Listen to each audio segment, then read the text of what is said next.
In today's video, I'm going to teach you how to block pop-ups on DuckDuckGo browser. Welcome back. In this tutorial, I'll guide you through a simple and effective way to block pop-ups and unwanted redirects while using the DuckDuckGo browser.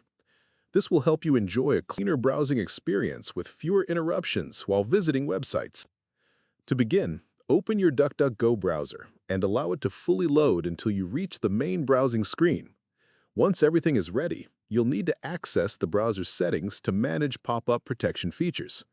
Look for the menu icon, usually represented by 3 lines or dots located in the upper corner of the browser interface. Tap on it, and from the menu that appears, select the Settings option. This will take you into the main configuration area where all privacy and security controls are located. Inside the Settings panel, locate the section related to cookie and pop-up protection.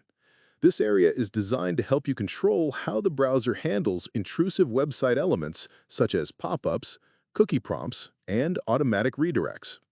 Once you find the cookie pop-up protection option, open it.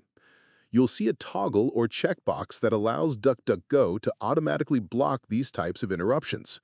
Enable this option to activate built-in pop-up protection. When this feature is turned on, the browser will automatically prevent most cookie pop-ups and reduce unwanted redirects while you are browsing websites.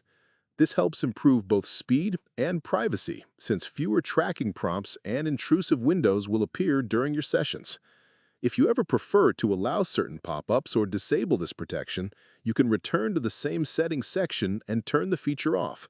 The control is fully reversible, giving you flexibility depending on your browsing needs. It is also important to understand that while this feature blocks many common pop-ups, some websites may still attempt to show notifications or overlays.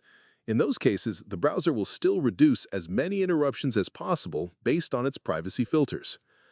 After enabling the setting, you do not need to restart the browser. The changes take effect immediately, and you can continue browsing normally with improved protection in place. And that's it. You've now successfully learned how to block pop-ups and reduce redirects in DuckDuckGo browser, making your browsing experience smoother, faster, and more private. If you found this video helpful, let me know in the comments, give it a like, subscribe to the channel, and don't forget to hit the notification bell.